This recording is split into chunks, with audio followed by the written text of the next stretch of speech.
Hello everyone, welcome to my channel Keen Achievers. आज हम बात करेंगे जो कोरोना वायरस का न्यू स्ट्रेन सुनने में आ रहा है डेल्टा प्लस के बारे में। So let's get started. सबसे पहले ये समझते हैं कि डिफरेंट वेरिएंट और स्ट्रेन बनते कैसे हैं। अगर इन जनरल समझे तो 2020 ईयर में कोविड-19 का एक जनरल नेम था कोरोना वायरस। अगर 2021 की बात करें तो सुनने में आ रहा है डेल्टा वेरिएंट, कापा वेरिएंट।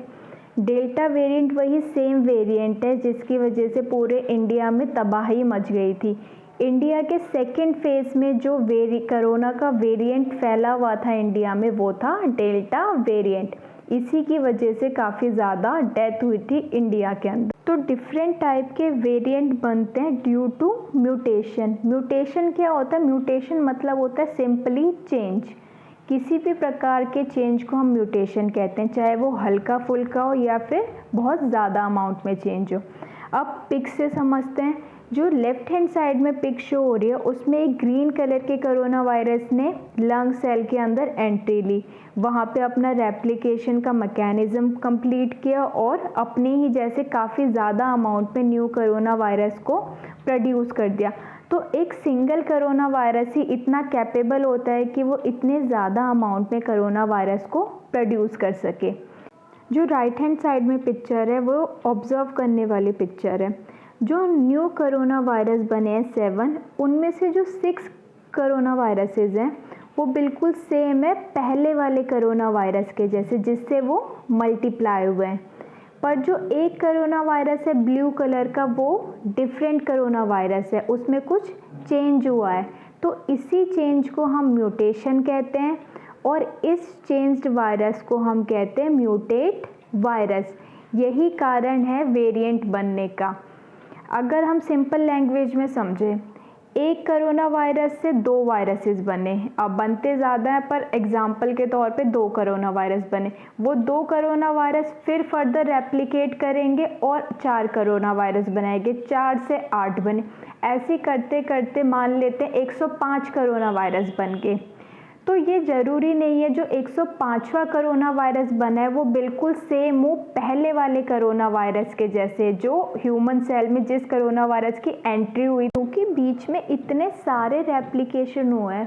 फर्स्ट कोरोना वायरस से 105 तक न्यू कोरोना वायरसेस बने, बीच में इतने सारे रेप्लिकेशन हुए। अगर कहीं भी एक रेप्लिकेशन में कोई भी एक हल्का सा भी चेंज आ जाता है तो उस चेंज की वजह से एक न्यू वेरिएंट बन जाता है और उस चेंज ही को हम म्यूटेशन बोलते हैं। तो वेरिएंट कैसे बनते हैं? Due to mutation. Next is new names for corona variant. ये जो डेल्टा, कापा वेरिएंट नाम रखे गए हैं वो 2021 में ही रखे गए हैं। और किसने रखे हैं? WHO ने, वर्ल्ड हेल्थ ऑर्गेनाइजेशन ने। ऐसा क्यों ज़रूरत पड़ी कि इनके न्यू नेम रखे गए? क्योंकि इनके साइंटिफिक नेम पहले से हैं। जैसे अल्फ़ा का साइंटिफिक नेम है B117, बीटा का है B1351। ऐसे इनके ये साइंटिफिक नेम है।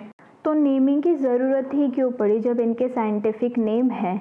क्योंकि इन जनरल अगर हम जनरली बात करें तो लोगों को पता ही नहीं है कि साइंटिफिक नेम्स क्या हैं इनके। तो वो ऐसे डिनोट करते थे इन्हें अगर किसी को डिस्क्राइब करना होता था। फॉर एग्जांपल अगर हम अल्फ़ा वायरस को डिस्क्राइब करें तो वो कहते थे ये यूके का कोरोना वायरस है। अगर हम डेल्टा वायरस को बताना होता था तो वो ऐसे बोलते थे कि ये इंडिया का कोरोना वायरस है। तो क्या हुआ, इन कंट्रीज़ ने इस बात में ऑब्जेक्शन उठाया कि आप ऐसे नहीं बोल सकते कि ये इस पर्टिकुलर कंट्री का कोरोना वायरस है, जबकि जो ओरिजिनल कोरोना वायरस आया था वो वुहान, चाइना से आया था। तो उसे तो हम ऐसे नहीं कहते कि वुहान का वायरस है, उसे तो हम कोरोना वायरस कहते हैं। तो इसी बात में इन सब कंट्रियों ने मिलकर इस बात पे ऑब्जेक्शन उठाया और ये सब गए WHO के पास। इन्होंने कहा WHO को कि आप कुछ ऐसा नेमिंग कर दीजिए इनका कि लोग उसे उस नाम से बुलाएं, ना कि पर्टिकुलर उस कंट्री का वायरस है करके बुलाएं। तो WHO ने क्या किया, इनको ग्रीक अल्फ़ाबेट, ये अल्फ़ा बीटा गामा डेल्टा, ये क्या है, ग्रीक अल्फ़ाबेट है। तो WHO ने इन्हें ग्रीक अल्फ़ाबेट दे दिया। और ग्रीक अल्फ़ाबेट दिए किस अकॉर्डिंग है, नेमिंग इस अकॉर्डिंग दिए गए हैं जहाँ पे इन वेरिएंट का सबसे पहला केस डिटेक्ट हुआ था। जैसे डेल्टा वेरिएंट का सबसे पहला केस डिटेक्ट हुआ था इंडिया में, तो इंडिया के वेरिएंट को नाम दिया गया डेल्टा वेरिएंट। ऐसी अल्फ़ा वेरिएंट का सबसे पहला केस डिटेक्ट हुआ था यूके में, तो उसे नाम दिया गया, यूके के वेरिएंट को नाम दिया गया अल्फ़ा वेरिएंट। तो ये इस अकॉर्डिंग नाम दिए गए हैं। इंडिया में अभी 2 वेरिएंट है कोरोना वायरस के, एक कापा वेरिएंट और दूसरा डेल्टा वेरिएंट। कापा वेरिएंट अप्रैल 4, 2021 में आया था और जो डेल्टा वेरिएंट है वो मई 11 में हुआ था 2021। जो सबसे ज़्यादा तबाही मचाई है इंडिया में वो मचाई है डेल्टा वेरिएंट ने। कापा वेरिएंट इसके मुकाबले थोड़ा कम इफ़ेक्टिव है, मतलब उसने इतना ज़्यादा इफ़ेक्ट नहीं दिखाया जितना कि डेल्टा वेरिएंट ने दिखाया है। अब आगे समझते हैं पेरेंटल स्ट्रेन, वेरिएंट और न्यू स्ट्रेन में डिफरेंस क्या है। पेरेंटल स्ट्रेन वो होता है जो सबसे पहला स्ट्रेन आता है, जो कि है जो वो चाइना के वुहान शहर से आया, जिसको हमने नाम दिया कोरोना वायरस, वो होता है पेरेंटल स्ट्रेन। अब क्या होता है, पेरेंटल स्ट्रेन के जेनेटिक मटेरियल, कोरोना वायरस एक आरएनए वायरस है, इसका जेनेटिक मटेरियल आरएनए होता है। तो पेरेंटल स्ट्रेन के आरएनए में कुछ चेंजेस आ जाते हैं, मान लेते हैं उसमें कुछ प्रोटीन ऐड हो जाते हैं या कुछ प्रोटीन कम हो जाते हैं, जिसे हम म्यूटेशन कहते हैं। म्यूटेशन की वजह से, इन चेंजेस की वजह से जो न्यू वायरस बनता है उसको हम कहते हैं वेरिएंट, जो कि है डेल्टा वेरिएंट, कापा वेरिएंट, अल्फा वेरिएंट। ये सारे वेरिएंट क्या है, पेरेंटल स्ट्रेन से म्यूटेशन के दौरान बने हैं। अब वेरिएंट में कुछ चेंज होता है, वेरिएंट के आरएनए में कुछ चेंज होता है या उसके स्पाइक प्रोटीन में कुछ चेंज होता है। उन चेंजेस के कारण जो बनता है उसे हम कहते हैं न्यू स्ट्रेन, जो अभी हाल फिलहाल में सुनने में आ रहा है डेल्टा प्लस स्ट्रेन। यही डिफरेंस होता है पेरेंटल वेरिएंट और न्यू स्ट्रेन। पेरेंटल स्ट्रेन वो होता है जो सबसे पहले आया होता है, उस पेरेंटल स्ट्रेन में कुछ म्यूटेशन होती है, उससे जो न्यू वायरस बनता है उसको हम कहते हैं वेरिएंट। और वेरिएंट में कुछ चेंजेस की वजह से जो न्यू वायरस बनता है उसको हम कहते हैं उसका न्यू वेरिएंट का न्यू स्ट्रेन।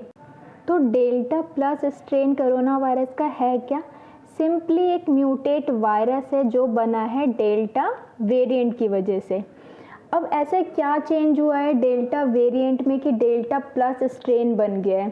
तो डेल्टा वेरिएंट के स्पाइक प्रोटीन में कुछ म्यूटेशन आ गई है और डेल्टा प्लस स्ट्रेन बन गया है। ये स्पाइक प्रोटीन वही सेम प्रोटीन है कोरोना वायरस के जो हेल्प करते हैं वायरस की एंट्री में लंग सेल में, और वहाँ पे जाके ये अपना इन्फेक्शन स्प्रेड कर देता है। तो इसी स्पाइक प्रोटीन में कुछ चेंजेस आ गए और एक न्यू स्ट्रेन बन गया जिसे हम डेल्टा प्लस स्ट्रेन कहते हैं। अब हमें पता कैसे चला डेल्टा प्लस स्ट्रेन के बारे में, तो लेबॉर्ट्री में क्या होता है, डेली डेल्टा वेरिएंट की स्क्रीनिंग हो रही है, क्योंकि सेकेंड फेज में अभी तक डेल्टा वेरिएंट ही इंडिया में फैला हुआ है। डेल्टा वेरिएंट के जितने भी पॉजिटिव केसेस है लेबॉर्ट्री में रोज़ उनकी स्क्रीनिंग हो रही है, उस पर एग्जामिन हो रहा है। तो इसी स्क्रीनिंग के दौरान हमें डेल्टा प्लस स्ट्रेन के बारे में पता चला।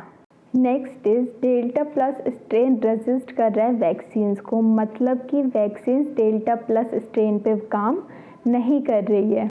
और क्यों काम नहीं कर रही है, क्योंकि जो हमें वैक्सीन्स लगी है mRNA वैक्सीन्स, वो हमें लगी है पेरेंटल स्ट्रेन के बेसिस पर। और ये जो न्यू स्ट्रेन है डेल्टा प्लस स्ट्रेन, ये बना ही म्यूटेशन की वजह से है। डेल्टा वेरिएंट के स्पाइक प्रोटीन में म्यूटेशन आई और उससे न्यू स्ट्रेन बन गया। अब mRNA वैक्सीन का बेसिकली काम ये था कि जो पेरेंटल स्ट्रेन जो कोरोना वायरस था उसके स्पाइक प्रोटीन के साथ जाके बाइंड हो जा रहा था, जो एंटीबॉडीज़ mRNA वैक्सीन से प्रोड्यूस हो रही थी। पर इस वाले स्ट्रेन के केसेस में क्या हुआ, इसके स्पाइक प्रोटीन में ही कुछ चेंज हो गया। जो mRNA वैक्सीन में एंटीबॉडीज़ बन रही थी वो इसके स्पाइक प्रोटीन में फिट नहीं हो पा रही है, और इसका स्पाइक प्रोटीन हमारे लंग सेल के रिसेप्टर से जाके अटैच हो जा रहा है। वैक्सीन इस स्ट्रेन पे काम नहीं कर रही है। अब टोटल डेल्टा प्लस के वर्ल्ड में कितने केसेस अभी तक पाए गए हैं, तो 53 केसेस। डेल्टा प्लस स्ट्रेन का सबसे पहला केस मिला था यूरोप में इन मार्च 2021, उसके बाद कुछ एशिया के पार्ट्स में और अमेरिका में। इंडिया में अभी तक 6 केसेस डेल्टा प्लस के देखे गए। कौन सी डेट को?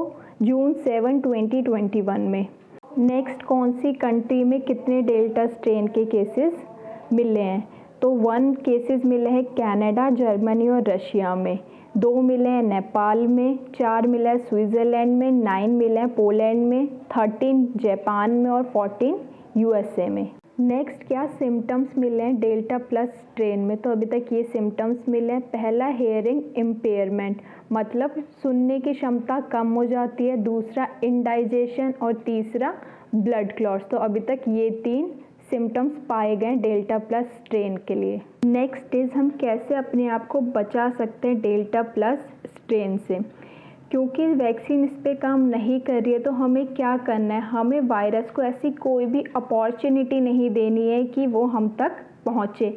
वायरस को ऐसी कौन सी अपॉर्चुनिटीज़ पसंद है?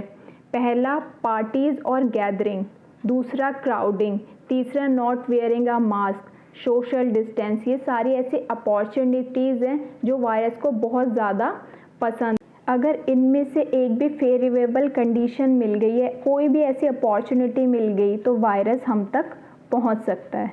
तो हमें इन बातों का ध्यान रखना और कोई भी अपॉर्चुनिटी नहीं देनी है।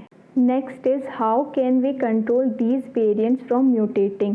कैसे हम इन वेरिएंट्स को म्यूटेशन करने से रोक सकते हैं, तो कुछ पॉइंट्स यहाँ बताए हैं डॉक्टर वी.के. पॉल ने, जो नीति आयोग के मेंबर है, हेल्थ मेंबर। तो पहला पॉइंट है we need to maintain testing. हमें रेगुलर बेस पे टेस्टिंग करनी चाहिए, RT-PCR वगैरह। Second, have to isolate positive case. जितने भी पॉजिटिव केस आ रहे हैं उन्हें हमें आइसोलेट करना चाहिए। थर्ड पॉइंट, जो भी उन पॉजिटिव केस के कांटेक्ट में आए हुए हैं उन्हें भी क्वारंटाइन करना चाहिए। Fourth, have to create contaminate Jones.